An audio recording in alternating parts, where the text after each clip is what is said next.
มาพบกับบรรดาศรัทธาญาติโยมเนาะช่วงนี้ก็ดูแลรักษาธาตุสี่ขันธ์ห้าไปก่อนเนาะถ้าปกติไม่ได้ก็จะได้มาพบกับบรรดาศรัทธาญาติโยมเด้อก็ศรัทธาญาติโยมก็ต้องเป็นห่วงหยังก็เป็นปกติของโรคก็เท่าว่าโรคชราเนาะโรคของคนเฒ่าคนแก่อันนี้ก็ดูแลรักษาพักผ่อนไปก่อนตามปกติก็ไม่ต้องเป็นห่วงเนาะช่วงที่ผ่านมานั่นทุลุงดอยก็บอกสั่งมาว่าถ้าจะได้ถ้าออกรายการก็ขอขอบคุณอนุโมทนากับบรรดาศรัทธาญาติโยมที่ได้มาร่วมงานทำบุญอายุวัฒนมงคลที่ผ่านมานี่เนาะหลวงพ่อเพิ่นบ่ได้ทุลุงบ่ได้มาบอกมากล่าวตั้งสถานนี้ก็ขอท่านมหาบอกกำเด้อพี่น้องอันนี้ก็ขอแจ้งเนาะขออนุโมทนากับบรรดาศรัทธาญาติโยมที่ได้ไปร่วมทำบุญอายุวัฒนมงคลทุลุงดอยก็ดีหรือบ่ได้ไปร่วมฝากจิตฝากใจฝากของที่แสดงมุทิตาไปก็ดีนี่ตุลุงก็บอกว่าก็ขอขอบคุณและอนุโมทนาโดยเด้อ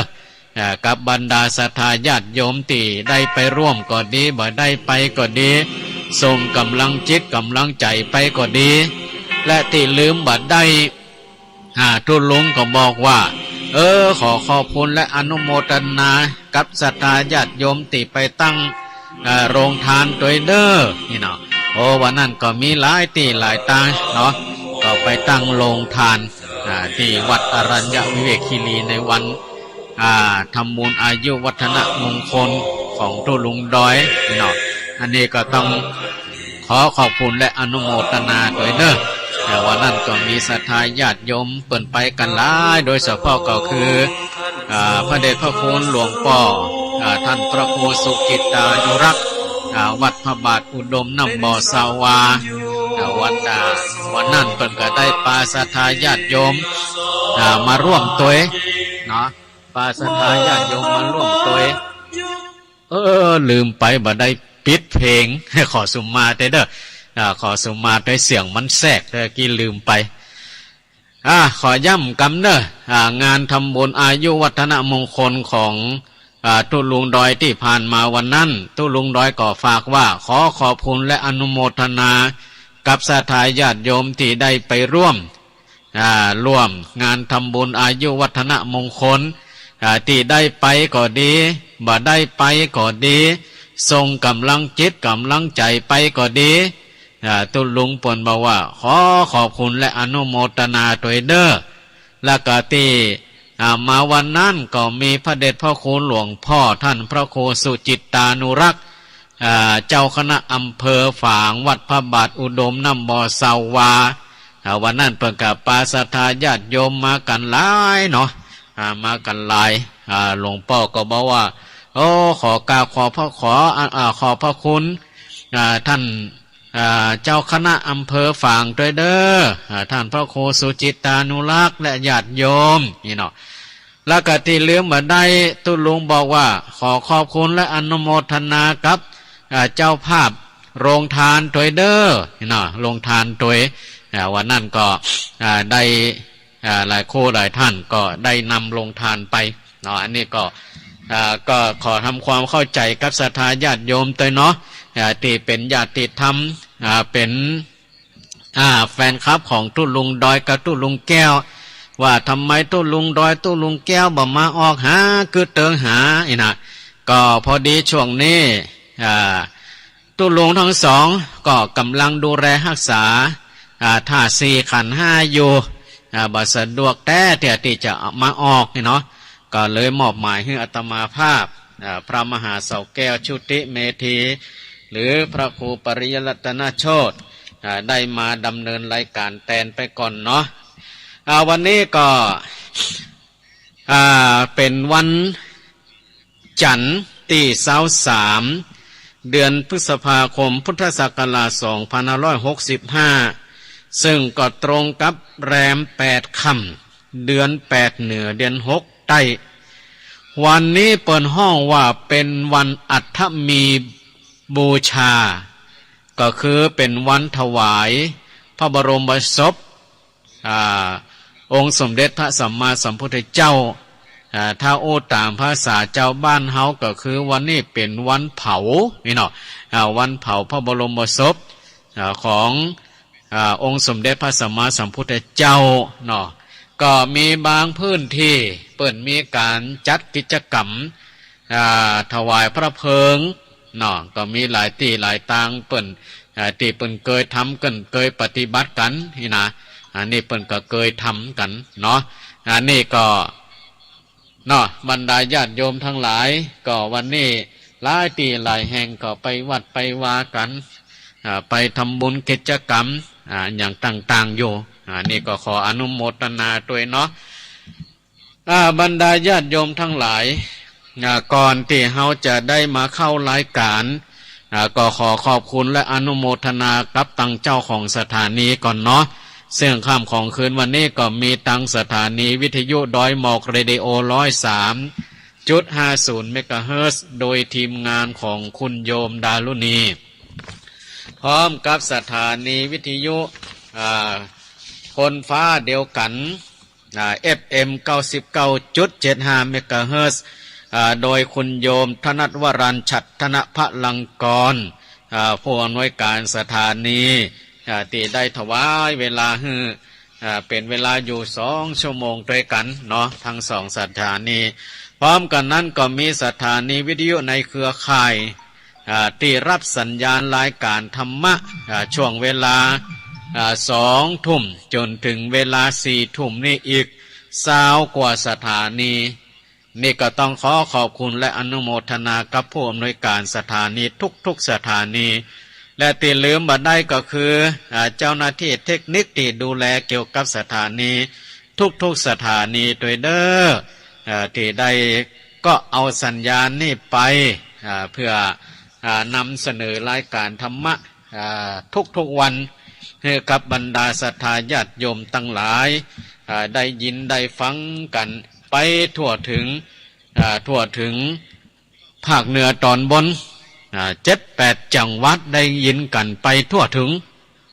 นี่ก็ต้องขอบคุณและอนุโมทนาด้วยเนาะบรรดาญาติโยมทั้งหลายคืนนี้รายการธรรมะเพื่อชีวีคือการดำเนินชีวิต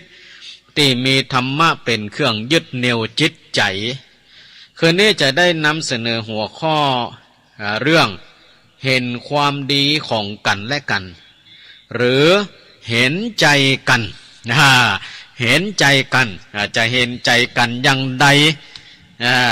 มีความหมายอย่างใดคำว่าเห็นใจก็เขาก็ต้องติดตามกันต่อไปก่อนที่จะติดตามก็ขอแจ้งข่าวสารประชาสัมพันธ์อนุโมทนากับบรรดาศรัทธาญาติโยมทั้งหลายที่ได้ปูจากันเทศก็ดีเนาะปูจากันเทศก็ดี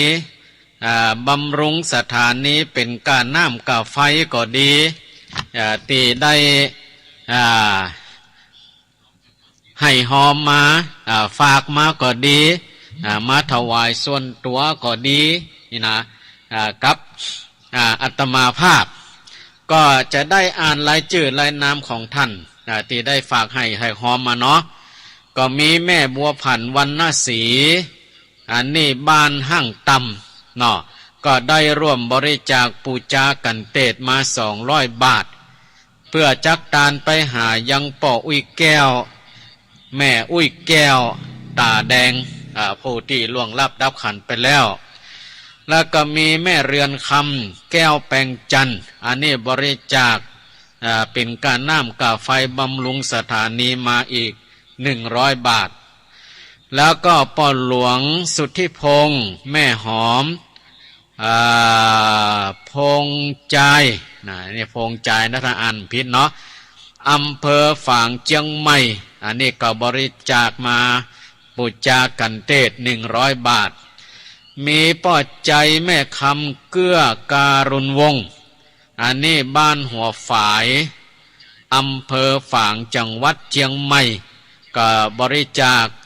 เป็นกันเทศปูจากาเป็นการน้ำกาไฟตัวอีก100 บาทแม่พงตาณทุยตาณทุย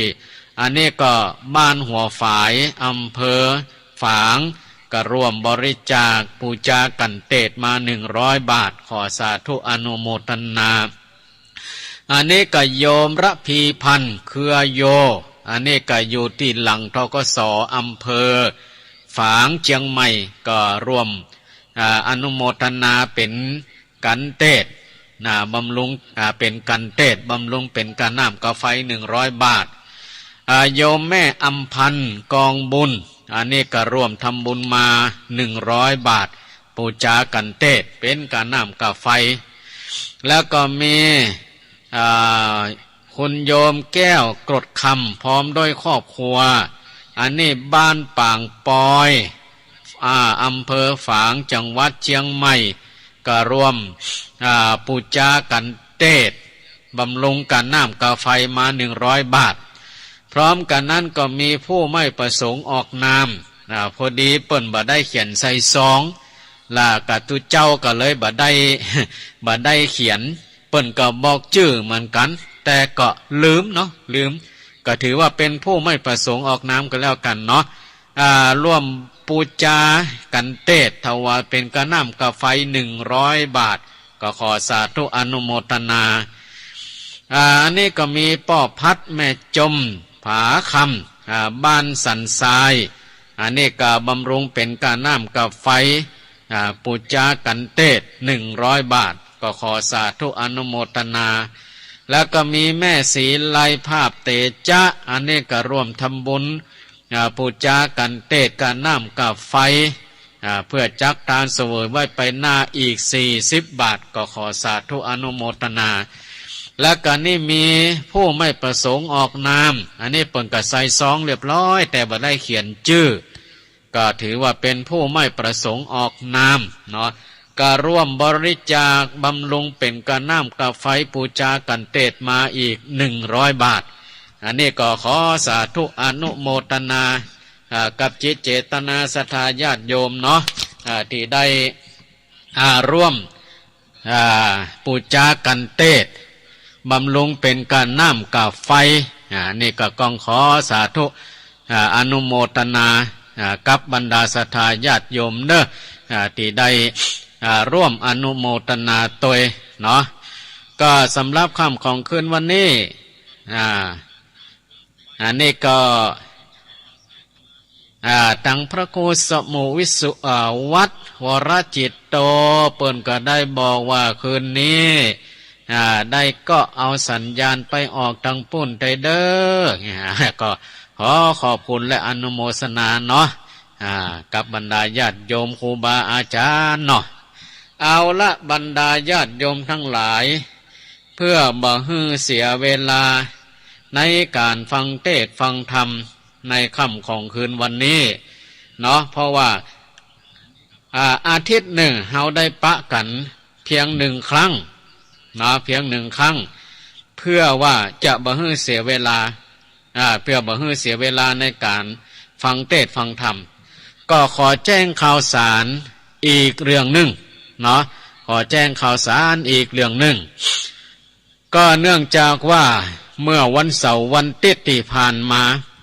ตั้งแต่วันที่22ตั้งแต่คืนของวันที่20เนาะแล้ววันที่21แห่มตลอดวันและก็วันที่คืนของวันที่22วันนี้ก็ยังมีแห่มอยู่นั่นก็คือเกิดฟ้าฝนตกลงมาอย่างต่อเนื่องอย่างต่อเนื่องตลอดเวลาโดยเฉพาะวันเสาร์แล้วก็คืนของวันเสาร์คืนของวันเสาร์บ่ายถึงวันคืนของวันอาทิตย์ตัวโอ้เกิดฝนตกอย่างแรงบางพื้นที่ก็มีลม แต่บ่มีบ่เฮ็ดเนาะลมก็บ่ปอรุนแรงเท่าใดแต่ฝนตกหนัก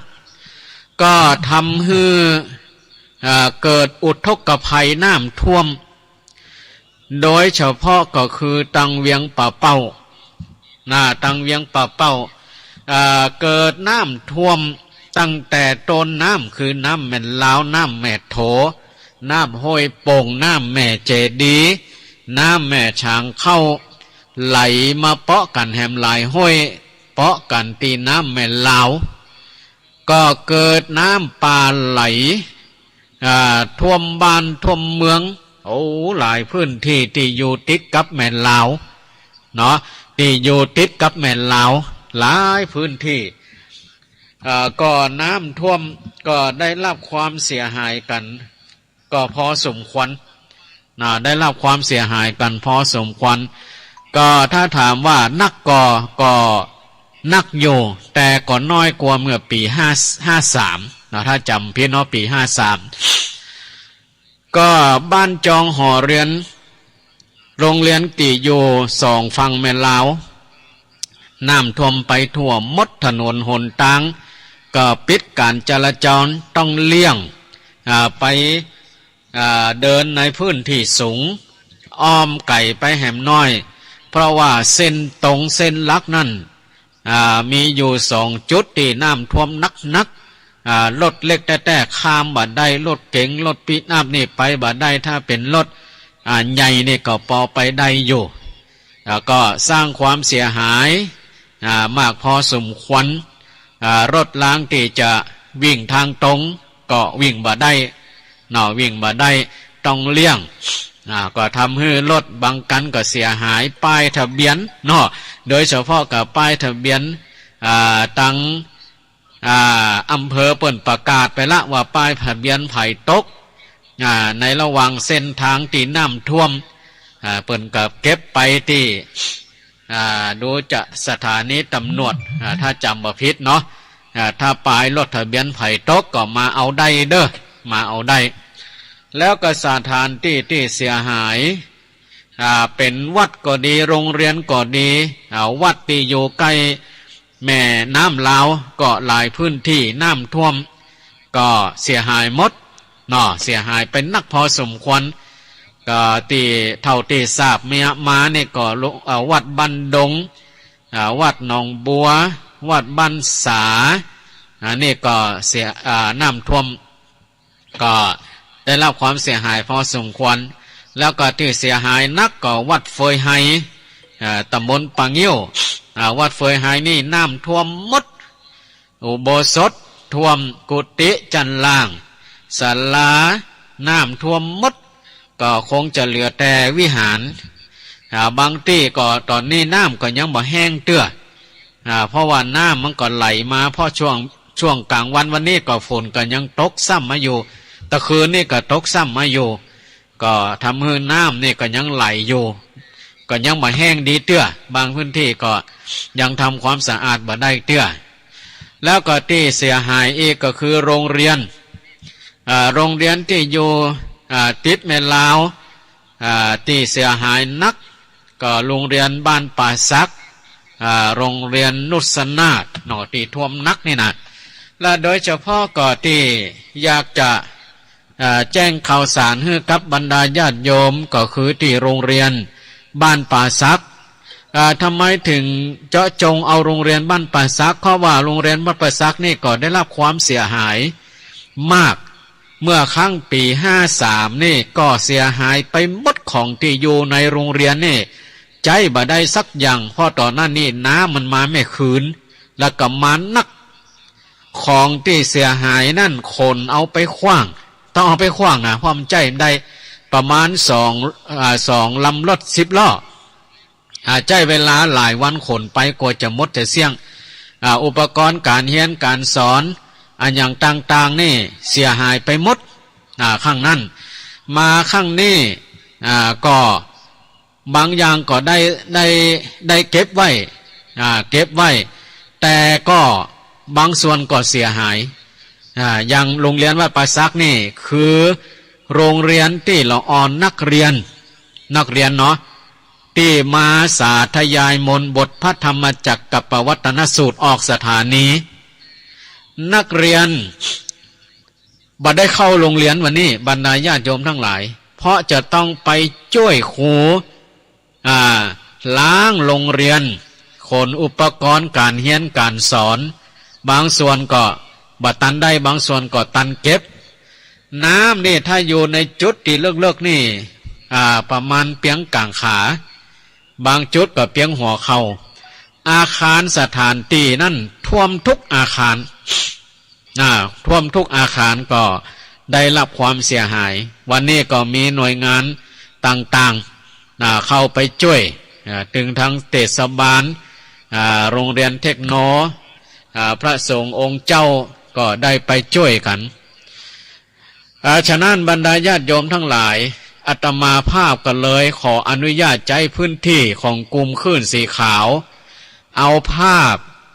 ที่น้ำท่วมนั่นเอามันลงให้บรรดาศรัทธาญาติโยมได้ดูได้พอกันว่าจริงหรือไม่นะจริงหรือไม่ก็อาตมาภาพก็เลยนำเอาภาพที่สภาพของน้ำท่วมเอามาลงขอพื้นที่ในกลุ่มคลื่นสีขาวนี่เนาะเอามาลงให้บรรดาศรัทธาญาติโยมได้พอกันว่าโรงเรียนที่เราอ่อนสวดธรรมจักรกับปวัตตนสูตรเนาะวันนี้บัดได้เรียนหนังสือก็คิดว่าอาทิตย์นี้บอกว่าจะได้เรียนหนังสืออยู่ก็เพราะจะต้องช่วยกันเพียวพัดปัดกวดหลังจากน้ำรดแล้วก็มีแต่ขี้เปาะขี้โคลนบางจุดนี่บรรดาญาติโยมทั้งหลายพอในภาพด้วยเนาะขี้เปาะขี้โคลนในห้องเฮียนห้องเอกสารห้องคอมห้องหยังบ่เมียน้ำท่วมน้ำท่วมขี้เปอะขี้โคลนนี่ตโรโรเปียงโทษทีเด้อบางที่เปียงหน้าแข้งบางที่เปียงข้อแข้งเปียงตาตีนขี้เปอะขี้โคลนก็ตัวเอกสารอย่างหลายๆอย่างก็ได้รับความเสียหายโดยเฉพาะกับตู้เก็บเอกสารที่เป็นเปิ้นห้องว่าเป็นไม้อัดกระดาษอัดก็ดีเนี่ยถ้ามันถูกน้ำถูกหยั่งเนี่ยเนาะบรรดาญาติโยมทั้งหลายมันจะพวกจะเปยจะยุ่ยคือใจบ่ได้นี่นะก็ตังตัวเจ้าก็เลยถามว่าถ้าจะอ่านนี่ตังโรงเรียนนี่มีความประสงค์ต้องการอยากจะได้อันหยังเนาะก็โอกตังผอเนาะก็หันใจละอ่อนนักเรียนเพราะว่านักเรียนในโรงเรียนนี่ก็เป็นโรงเรียนเล็กเนาะอาคารอย่างก็ยังใจอาคารเก่าอยู่หลังต่ำอยู่เวลาฝนตกมาไม่ได้ก็น้ำไหลเข้าอาคารหมดก็เลยเปิ้นก็บอกว่าท่านใครได้ตู้เอกสารจั่นวางของตู้เอกสารก็ดีจั่นวางของก็ดีที่เป็นตู้เล็กจั่นวางของที่เป็นเล็กนี่นะแจ้งวางของที่เป็นเล็กตู้เอกสารที่เป็นเล็ก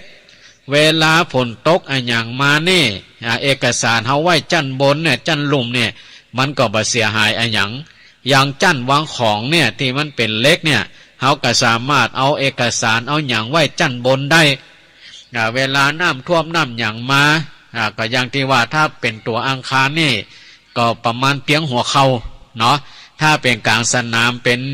บางจุดนี่ก็เพียงกลางขาแต่ถ้าอยู่อาคารนี่ก็ประมาณเพียงหัวเข่าแต่ถ้าตู้เอกสารจั่นวางของที่เป็นเล็กก็ดีเขาสามารถที่จะเอาของนั่นไว้ตั้งบนได้โดยที่บ่ขนออกนี่นะนี่ความประสงค์ของตังผอที่เพิ่นได้แจ้งมาเพราะฉะนั้นก็อาตมาภาพก็เลยบอกว่าเอาละจะเป็นตัวประสานเนาะจะเป็นตัวประสานแจ้งข่าวสารให้กับบรรดาญาติโยมคลื่นสีขาวเนาะคลื่นสีขาวผู้ใดที่มีความประสงค์จะร่วมบริจาคซื้อตู้เอกสารจั่นวางของที่เป็นเล็กโดยที่เฮาบ่เอาที่มันเป็นไม่อัดกระดาษอัดเพราะว่านั่นเวลามันถูกน้ำมันก็เสีย ต้องการอยากได้ตู้เอกสารจั่นวางของที่เป็นเล็กก็บริจาคมาได้บริจาคมาได้ซึ่งอาตมาภาพก็ได้ส่งทายบัญชีธนาคารลงในกลุ่มคลื่นสีขาวคลื่นสีขาวถ้าท่านมีความประสงค์จะโอนเข้าในบัญชีกองทุนการศึกษาโรงเรียนบ้านป่าสักธนาคารกรุงไทยหมายเลขบัญชี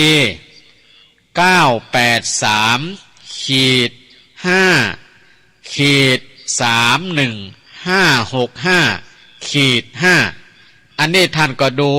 ในบัญชีเงินฝากที่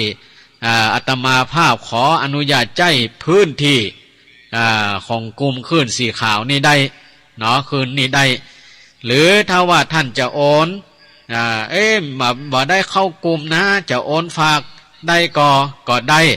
หรือถ้าท่านมีเจตนาศรัทธาแรงกล้าท่านจะซื้อเอามาถวายเอามามอบโดยตรงก็ได้คือตู้เอกสารที่เป็นเล็กจั่นวางของที่เป็นเล็กจั่นเป็นจั่นที่เป็นเล็กนะจะเอาไปมอบไปถวายไปมอบโดยตรงโดยบ่ผ่านบัญชีหรือบ่ผ่านมือไผ่ก็ได้เอาไปมอบไว้ที่โรงเรียนบ้านป่าสักก็ได้หรือจะติดต่อมายังอาตมาภาพพระมหาเสาแก้วขอเป็นสื่อผ่านแจ้งไปแล้วจะเอาไปบริจาคอันนี้ก็ได้อันนี้มันเสียหายจริงๆบรรดาญาติโยมทั้งหลายครั้งนี้เป็นครั้งที่สองที่รุนแรงครั้งก่อนนี่คือเสียหายหมดในโรงเรียนนั่นจะมีนักเรียนที่พักเหียนอยู่ที่หั่นซึ่งเป็นละอ่อนเจ้าเขามาพักอยู่หั่นปีก่อนนี่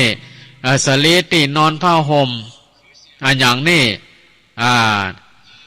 น้ำท่วมไปหมดบ่ได้อย่างสักอย่างจริงๆเลยก็ได้รับการบริจาคช่วยเหลือผู้ใหญ่ใจดีผู้ใจบุญทั้งหลายก็เอามาช่วยกันครั้งนี้ก็เหมือนกันบรรดาญาติโยมทั้งหลายถ้าว่าท่านใดมีความประสงค์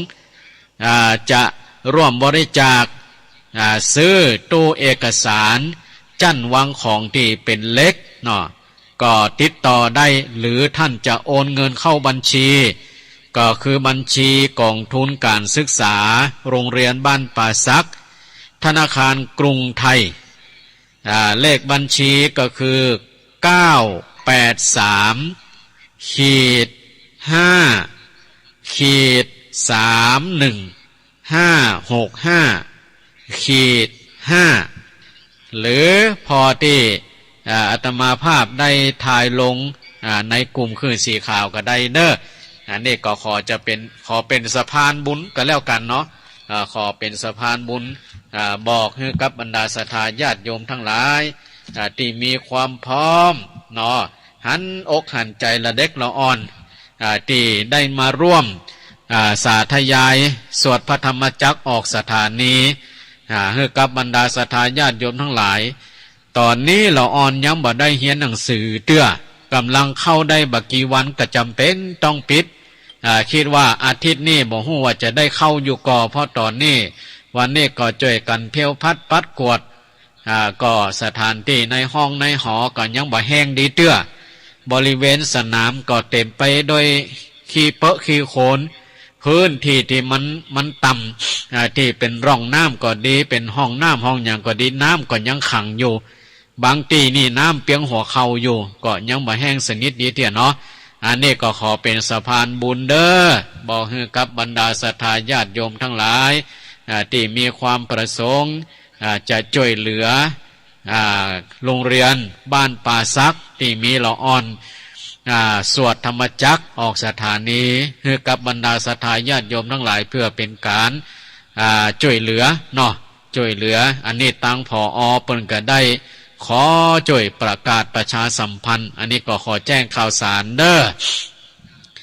เอาละบรรดาญาติโยมทั้งหลายตอนนี้ก็แจ้งข่าวสารมาแล้ว วันนี้จะได้นำเสนอหัวข้อทำเรื่องเห็นความดีของกันและกันหรือเห็นใจกันเห็นใจกัน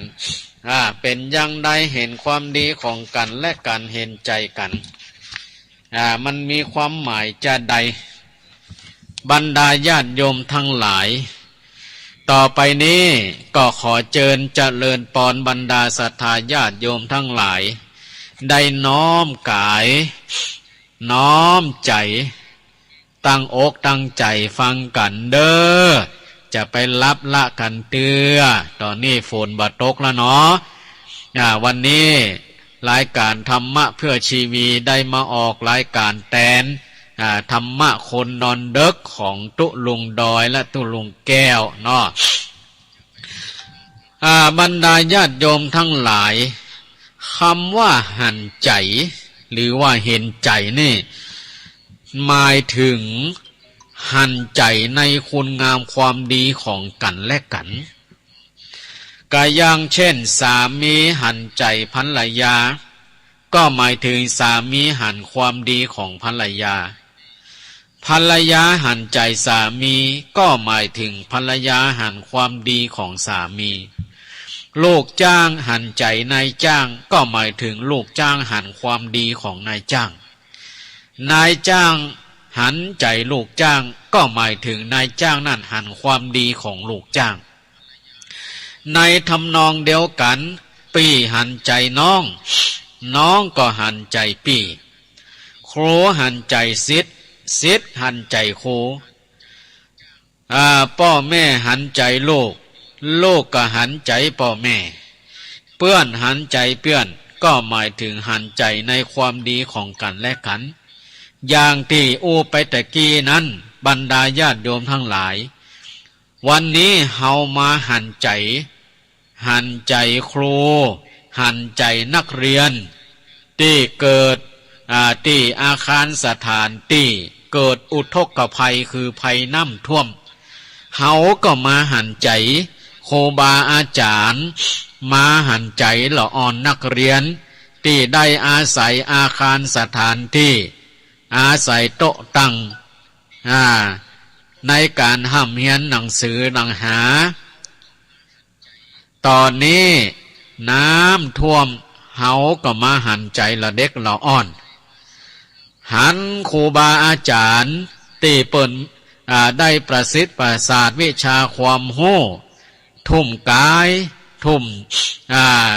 เวลาฮือกับละเด็กละอ่อนประสิทธิ์ประสาทวิชาความโห่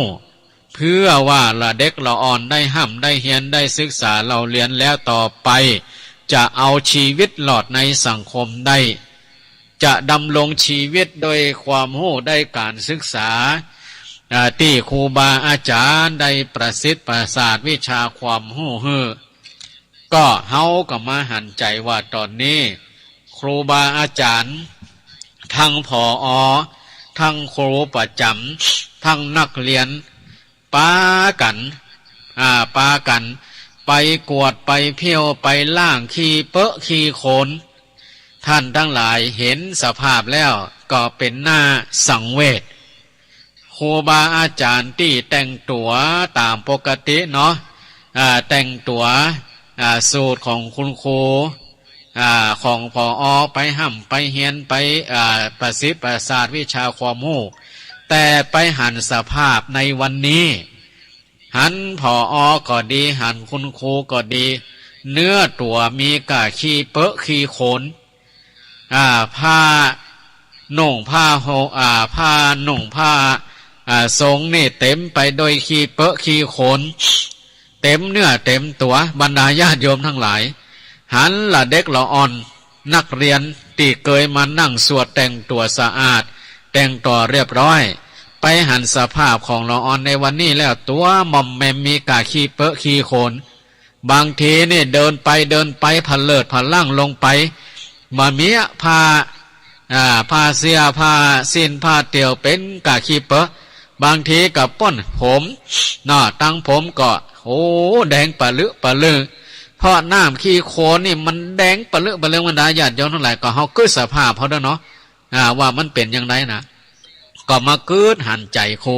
เนาะหันใจในคุณงามความดีของครูหันใจในความเสียสละเอาใจใส่ดูแลลูกหลานของหมู่เฮาก็หันแล้วก็น่าสังเวชหันแล้วก็น่าเอ็นดูว่าครูบาอาจารย์นี่เปิ้นได้เสียสละทุกอย่างบ่ใจแค่จะสอนเท่านั้นมีทั้งแนะมีทั้งนำมีทั้งแนะมีทั้งนำลูกศิษย์ลูกหาหันครูบาอาจารย์วันนี้น้ำละอ่อนน้ำละอ่อนเพียวพัดปัดกวดเจ็ดถูอาคารสถานที่โต๊ะตั้งที่สื่ออุปกรณ์การเรียนการสอนเจ๊ไปล่างก็มีครูเป็นคนนำมีผอเป็นผู้นำนักเรียนก็เป็นผู้ตามนักเรียนก็เป็นผู้ตามนี่แหละบรรดาญาติโยมทั้งหลายมาหันคุณงามความดีของคุณครูแล้วที่เสียสละทุ่มเททุกอย่างก็เป็นที่น่าเห็นใจเป็นที่น่าเอ็นดูเป็นที่น่ายกย่องสรรเสริญเป็นที่น่ากราบน่าไหว้น่าสักการะบูชาของลูกศิษย์ลูกหาหารบรรดาลูกศิษย์ลูกหาที่ครูบาอาจารย์เปิ้นแนะนำไปทางใดเราอ่อนก็ไปทำตามที่ครูบาอาจารย์แนะนำก็หันละเด็กเราอ่อนมีความกตัญญูกตเวทีก็หันว่าเราอ่อนนี่ก็มีคุณงามความดีเนาะหันว่าโรงเรียนของเฮามาเดี๋ยวนี้ถูกน้ำท่วมก็ปากันมาช่วยแน่ปากันมาช่วยผู้ปกครองก็ปากันมาช่วยเพื่อนร่วมสถาบันครูอาจารย์ก็มาช่วยหรือบางทีนักเรียนนักศึกษาอย่างเช่นนักเรียนเทคโนครูบาอาจารย์ก็ปานักเรียนนักศึกษามาช่วยนี่แหละคุณงามความดีของแต่ละคนเฮามาหันตอนนี้ดูตอนนี้ว่าเมื่อมีปัญหาหันมาช่วยกันนี่แหละบรรดาญาติโยมปนเฮาว่าเห็นใจก็คือเห็นในความงามความดีของครูอาจารย์ของนักเรียนนักศึกษาหรือว่าครูหันใจศิษย์หันใจครูก็มาหันกันตอนนี้และบรรดาญาติโยมทั้งหลายครูบาอาจารย์ผอแต่ละโรงเรียนหันว่าผอคุณครูนักเรียนในโรงเรียนนี้ได้รับอุทกภัยจากน้ำท่วมได้รับความเสียหายวันนี้ก็หันผอแต่ละโรงเรียนหลายพื้นที่คุณครูแต่ละหลายที่เปิ้นก็มาแสดงความเสียใจก็บางครูบางท่านก็นำสิ่งของเครื่องอุปโภคบริโภคเอามามอบบางท่านก็มอบโดยปัจจัยแล้วแต่ว่าทางโรงเรียนจะเอาไปไปจ่ายอย่างใดในการที่จะมาฟื้นฟูอาคารสถานที่ช่วยเหลือละเด็กละอ่อนอันอย่างต่างๆอันนี้แหละบรรดาญาติโยมทั้งหลายเปิ้นว่าเห็นใจกันเห็นใจกันอีกแง่หนึ่งคำว่าเห็นใจซึ่งเขาอาจจะนำไปโอ้ในความหมายตรงกันข้ามกับตีกล่าวมาแล้วก็ได้ก็คือเห็นใจในความบัดดีของกันและกันแต่คืนนี้บาดได้มาโอ้บาดได้มาบรรยายในเรื่องบ่เห็นใจกันแต่จะมาอู้มาบรรยายในเรื่องเห็นใจที่จะนำมาใจมีความหมายในทางหันความดีของกันและกันก่อนบรรดาญาติโยมทั้งหลายยกตัวอย่างสามีกับภรรยาสามีกับภรรยาบางกู้มีความหันใจกันบางกู้ก็บ่ค่อยจะมีความหันใจกันเลยทั้งนี้ก็คงเป็นเพราะว่าระดับจิตใจ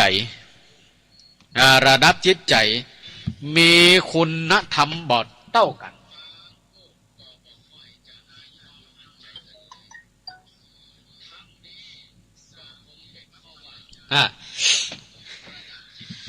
คือระดับจิตใจมีคุณธรรมบ่เท่ากันหรือว่ามีความฮักบ่เสมอกันสามีภรรยาบางคู่นี่บรรดาญาติโยมทั้งหลายบางทีนี่ฝ่ายสามีนั่นเป็นคนดีเหลือเกินเอาใจภรรยาทุกอย่างภรรยาจะต้องการอันยังก็พยายามหามาให้ถึงตนจะเหนื่อยจะยากจะลำบากอย่างใดก็บอกว่าขอให้ภรรยามีความสุขขอให้ภรรยาได้สิ่งที่ปรารถนาก็แล้วกันเนี่ยทีนี้เมื่อฝ่ายภรรยาหันสามีของตนดีอย่างอีก็มีความหันใจทั้งนี้ทั้งนั้นก็เพราะว่ามีคุณธรรมแล้วก็ตั้งใจปฏิบัติสามีโดยน้ำใจอันดีงามนะสามีไปทำการทำงานเหน็ดเหนื่อยมาเมื่อกลับมาถึงบ้านก็ช่วยดูแลปฏิบัติเอาอกเอาใจต้อนรับโดยกำติหวานหูแล้วก็เตรียมของใจของบริโภคที่สามีจะต้องใจต้องบริโภคเอาไว้ฮือเรียบร้อยอย่างนี้แหละบรรดาญาติโยมทั้งหลายสามีกลับมาบ้านก็ชื่นใจเนาะสามีกลับมาบ้านหันภรรยาทำอย่างอีกก็ชื่นใจทำงานนอกไม้มาเหน็ดเหนื่อยพอกลับเข้ามาบ้านก็หายเหนื่อยสบายใจมีความสุขสามีในลักษณะอย่างนี้เปิ้นเรียกว่ามีความเห็นใจกันและกันอยู่ด้วยกันก็มีความสุขบรรดาญาติโยมทั้งหลายแต่ถ้าไปเจอใส่สามีภรรยาบางกู้ที่หาเป็นอย่างนี้บางทีฝ่ายสามีดีเอาอกเอาใจภรรยาทุกอย่างตั้งใจทำมาหากินเพื่อครอบครัวเนาะเพื่อครอบครัวคือมีหลักฐานมั่นคงงานนักก็เอางานเบาก็สู้แต่ฝ่ายภรรยาบ่ค่อยจะมีความหันใจสามีแม้สามีจะทำดีทุกอย่างก็มองบ่หันคุณงามความดีของสามีสามีออกไปทำการทำงานนอกบ้านไปทำมาหากินเหน็ดเหนื่อยแสนจะเหนื่อยนะแสนจะเหนื่อยกราบเข้ามาบ้าน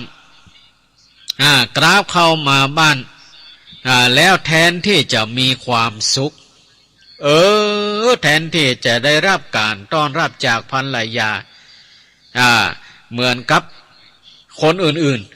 ๆแต่ตรงกันข้ามพอเข้ามาบ้านก็เริ่มได้ยินเสียงบ่นได้ยินเสียงว่าเข้าหูเข้าหูตายบ่ปอภรรยาภรรยา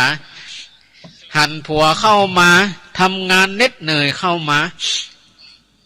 ได้ยินเสียงจมเสียงด่าเสียงว่าสะปะสะเป็ดมาค่ำก่อเดือดมาเจ้าก่อเดือดปีกมาบ้านกลับมาเดินก่อเดือดประหารใจผัวเลยทำการทำงานมาเน็ดมาเลยบางทีก็ทำเฉยเหมยต้องประสบกับใบหน้าชนิดที่เรียกว่าบอกบุญบ่รับจะกินจะอยู่ก็บ่ได้รับการเอาอกเอาใจบางทีสามีหิว แสนจะหิว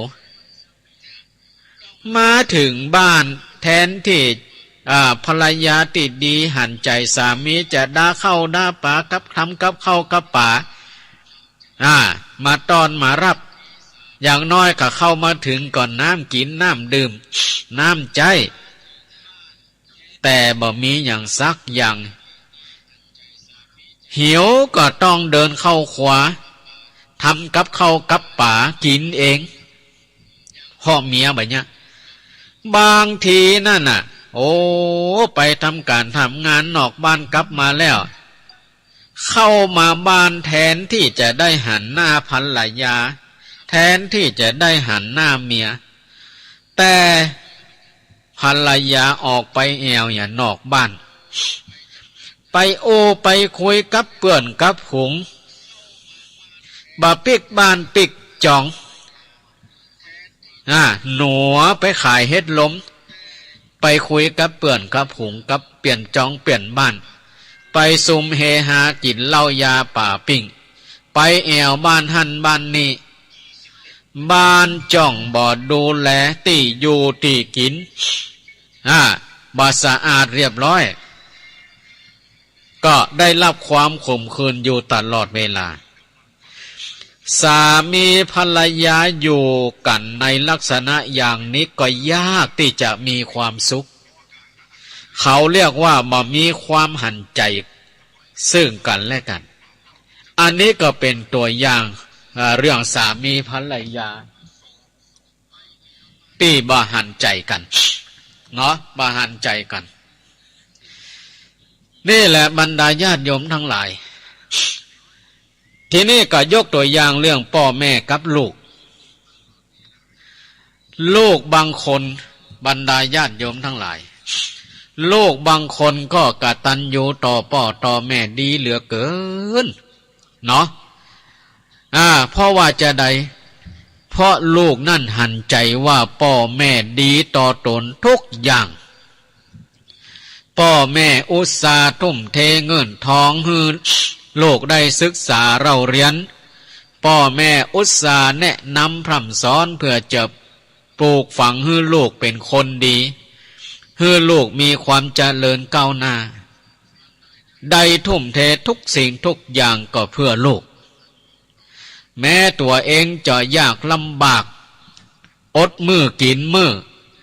ทำการทำงานหลังสู้ฟ้าหน้าสู้ดินอย่างใดก็ยินดีทำเพื่อลูกทีนี้เมื่อลูก